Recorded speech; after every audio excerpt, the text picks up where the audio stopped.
जी शिराज साहब से। जी शिराज जी साहब। बिस्मिल्लाहिर्रहमानिर्रहीम। बहुत शुक्रिया फैजा यादावरी का। मेरे ख्याल में बातें तो बहुत खुलकर हो चुकी है।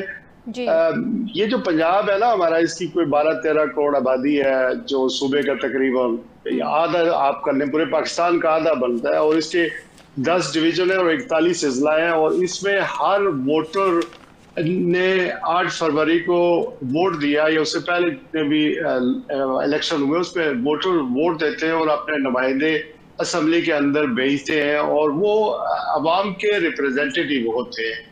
और जमहूरियत का हुस्न ये होता है कि उन्हें कहीं ना कहीं पार्लियामेंट के फ्लोर के ऊपर अवाम के लिए आवाज उठानी होती है।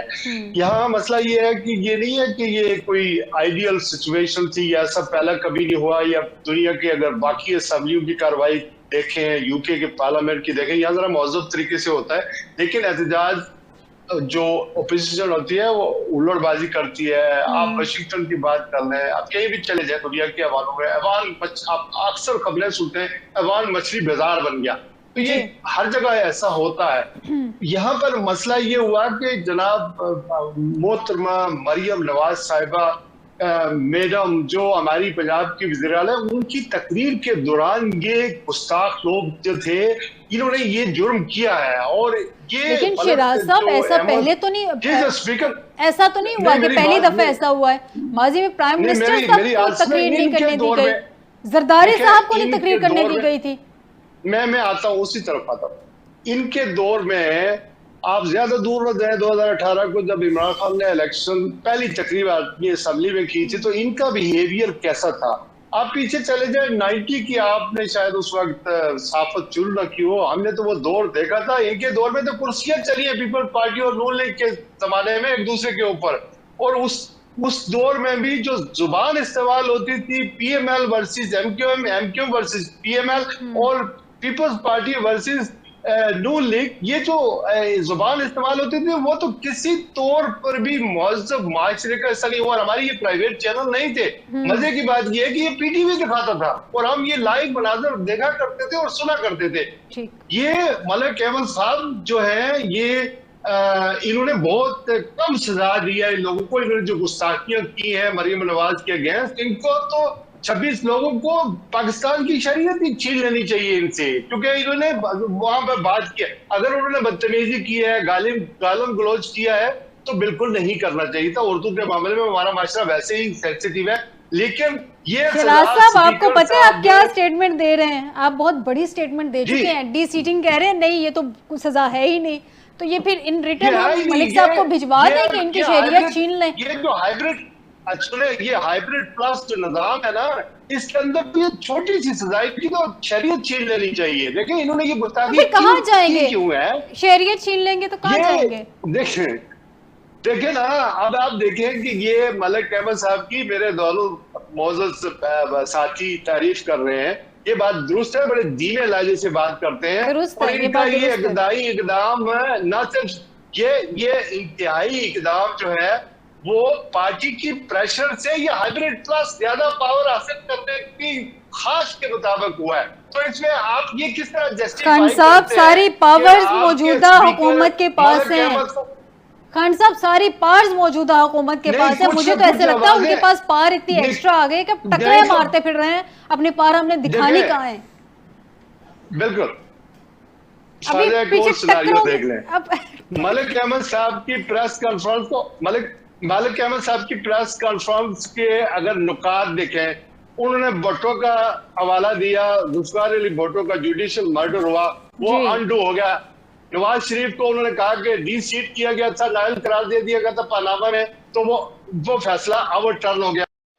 उन्होंने यूसुफ रजा गिलानी की बात की, यूसुफ रजा गिलानी आज सेनेट के चेयरमैन है, वो फैसला अनडू हो गया। तो ये जो 62 या 63 की जो बात कर रहे हैं, ये फिर अपनी बात को खुद ही कहते हैं मैं इसके खिलाफ हूं, और वो हथियार इन्होंने चला दिया। तो ऑब्वियसली हाइब्रिड प्लस ठीक हो गया खान साहब, आपका पॉइंट आ गया। ऑनेस्टली एक सीनियर सिटीजन की हैसियत से मैं तो ये समझता हूँ कि हम शायद एक सोसाइटी के तौर पे हम क्वालिफाई ही नहीं करते जमहूरियत को अडॉप्ट करने के लिए और उसको जो है लेके चलने के लिए। देखिए, जमहूरियत सिर्फ एक चीज़ का नाम नहीं है कि आपने असम्बलियाँ बना दी। जमहूरियत शुरू होती है इलेक्शन से जी, कि सबसे पहले इलेक्शन का जो प्रोसेस है जी, वो ट्रांसपेरेंट हो और वो इतना इफ़ेक्टिव हो कि उसमें जो है किसी किस्म का कोई वोट डालने से पहले, वोट डालने के दौरान या उसके बाद उसकी कोई मैनिपुलेशन ना हो। दूसरी चीज़ ये है कि जुडिशियल सिस्टम जो है वो इतना स्ट्रांग और इंडिपेंडेंट हो कि, क्योंकि कॉन्स्टिट्यूशन तो बन जाता है, कॉन्स्टिट्यूशन तो बना हुआ है, 1973 का बना हुआ है, लेकिन उसकी इंटरप्रिटेशन तो अदालतों ने करनी है या उसमें अमेंडमेंट असेंबलीज ने करनी है, और वो बिलअमूम वो 2/3 अक्सरियत से ही होती है जी। तो जब तक फिर एक मुआशरे में एक सेंस ऑफ रिस्पॉन्सिबिलिटी, अदारों का इंडिपेंडेंट होना, ये बहुत, मीडिया का आज़ाद होना, ये बहुत सारे पिलर्स हैं जिनके ऊपर जमहूरियत की जो है ना वो बिल्डिंग खड़ी होती है। ठीक है। तो आप खुद देख लीजिए कि 73 का कॉन्स्टिट्यूशन बनाने वालों ने खुद उसके साथ क्या किया। मिजाज ही जमहूरी नहीं है। शिराज साहब, मुझे ये बता दें, वाई डी सीटिंग, इससे पहले आपने कहा शायद इनको ज़्यादा पार चाहिए होगी। मेरे कुछ पॉइंट्स हैं वो सुन लीजिए, फिर मुझे बता दीजिएगा। क्या आपको लगता है कि डी सीटिंग पे ये कंफर्टेबल हो जाएंगे? अदलिया की हैयत इन्होंने बदल दी, क्योंकि अदलिया, मौजूदा अदलिया जो है उसकी हैयत जो है वो इनको सूट करती थी, पहले जो अदलिया वो इनको सूट नहीं करती थी। जस्टिस मंसूर अली शाह साहब जो हैं उन्होंने चीफ जस्टिस बनना था, लेकिन चूंकि तहरीक इंसाफ ने इतनी हाइप क्रिएट कर दी उनकी, तो उनको चीफ जस्टिस नहीं बनने दिया गया। 26वीं आईनी तरमीम उसके लिए आ गई, वो भी अदलिया इनको सूट करती थी। फिर एक इसके बाद पूरी इस्लामाबाद हाई कोर्ट को अगर देखें तो एक जज साहब को यहाँ से वहाँ ले जाके और उनको चीफ जस्टिस बनाने के लिए इस्लामाबाद हाई कोर्ट की भी हैयत तब्दील कर दी गई। उसके बाद कॉन्स्टिट्यूशनल बेंचेस भी क्रिएट कर दिए गए। सर, इतनी पार्ट्स तो ऑलरेडी हैं, फिर अदलिया के ज़रिए इनको बाकायदा 2/3 मेजॉरिटी भी मिल गई है। वो सीटें जो इनको अवाम ने दी थी उनसे ज़्यादा क्वांटिटी इनको रिजर्व सीट्स की मिल गई है। हालांकि अकॉर्डिंग टू कॉन्स्टिट्यूशन जितनी आपको अवाम ने मेजॉरिटी दी होती है उसकी तनासुब से आपको रिजर्व सीटें मिलती हैं, वो भी इनको मिल गई। तो अब कौन सी मजीद पार्स इनको देनी है? सर, पार्स ही पार्स है इनके पास। देखें, जो मुस्लिम लीग नून है ना, पाकिस्तान की पॉलिटिक्स को ज़ाहिर है एयर मार्शल साहब ने बड़ा अच्छा तजिया किया है, मैं इनकी तहसीन करता हूँ। इनके बाद तो मेरे ख्याल में कोई बात बाकी रह नहीं जाती। इनको चूंकि 8 फरवरी का जिस सिकंदर सुल्तान राजा ने हमारे स्पीकर साहब ये पंजाब असम्बली के लाहौर से गए इस्लामाबाद, और दोनों ने आपस में एक तस्वीर शेयर की और फिर वो जो DCT का मामला था उनके हैंड ओवर किया, और बड़ी जल्दी से दोनों ने तस्वीर वो वायरल हुई। तो वो सिकंदर राजा साहब जो है उनको आज तक ये जरूरत नहीं हुई कि 8 फरवरी का जो इलेक्शन हुआ था उसका बाकायदा खुद ऐलान भी कर दें क्या इलेक्शन था। और मौजूदा जो पंजाब की अगर पॉलिटिक्स की बात करें तो या इक़्तिदार में जितने भी लोग बैठे हैं इनको पता है कि अवाम हमारे साथ नहीं है, अवाम ने हमें वोट नहीं दिए। और ये वो खौफ है जो 85 से लेकर जब मियां साहब पहली दफा वजीर बने, उसके बाद मुख्तलिफ अदवार में मुस्लिम लीग नून का जो बेस समझा जाता है, गढ़ समझा जाता है, वो पंजाब है, वो यहीं से चला गया। और ये जो वापस अपनी जो ताकत है, इसी वजह से आप देखती हैं कि आटे पर, और फिर अभी 10 मुहर्रम के डब्बे हैं सुनाए, उनके ऊपर भी मरियम नवाज साहिबा की तस्वीर थी, और आटे पर, अस्पतालों में, हर जगह इश्तिहारों के ऊपर तस्वीर नवाज शरीफ साहब की भी और मरियम नवाज साहिबा की भी। तो वो पावर है, वो गेंद है जो पंजाब ये वापस सर उन्होंने क्या बाद में इलेक्शंस नहीं लड़ने? खान साहब आप भी अजीब बातें करते हैं। क्या नून लीग ने इलेक्शंस नहीं लड़ने? वो अगर साथ साथ अपनी पब्लिसिटी किए जा रहे हैं तो करने दें। अच्छा, मैं अवाम के पैसों से पब्लिसिटी उनकी हुई जा रही है मुफ्त में।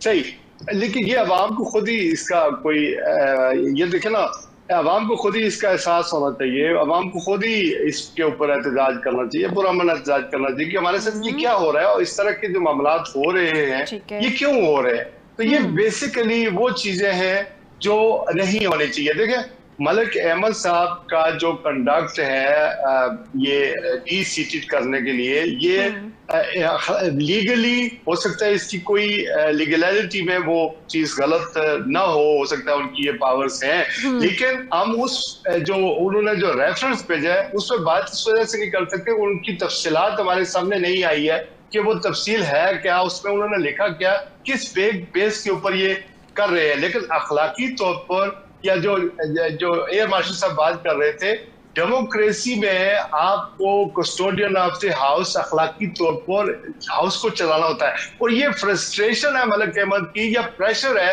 कि एक धीमे लहजे का इंसान इतनी फ्रस्ट्रेशन शिराज खान साहब, ये प्रेशर की आप बात कर रहे हैं, प्रेशर किसकी तरफ से हो सकता है? प्रेशर मैंने आपको है ना हाइब्रिड प्लस निजाम की तरफ से है या पार्टी की तरफ से है। पार्टी का प्रेशर मेरा नहीं ख्याल कि पार्टी का प्रेशर हो सकता है। पार्टी का प्रेशर होता तो पहले भी एहतजाज करते रहे, पहले तो उनको मनाते रहे, मना के वापस हाउस में लेके आते रहे।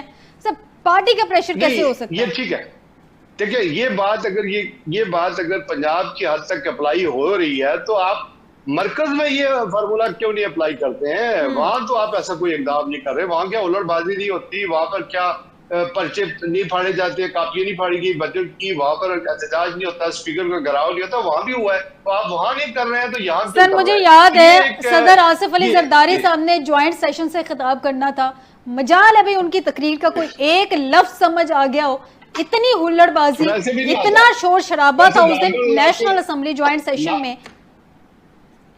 नॉर्मल हालात में भी जरदारी साहब की बात की समझ नहीं आती है। नहीं वो तो चले, वो उस दिन प्रेसिडेंट के हैसियत से ज्वाइंट सेशन से स्पेशली खिताब कर रहे थे। मैं सिर्फ रेफरेंस ये दे रही हूँ कि पंजाब में अगर हुल्लड़बाजी है तो विफाक में भी है, सेनेट में भी होती है।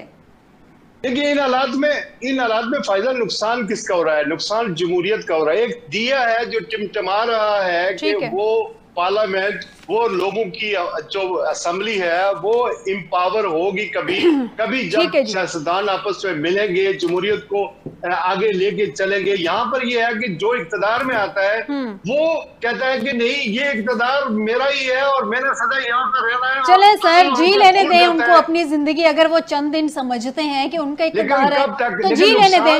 देखिए इक़्तिदार में नुकसान इस जमहूरियत का हो रहा है, नुकसान इस मुल्क का। खान साहब कौन सा इस जमहूरियत को पहले कोई 4 चांद लग गए हैं?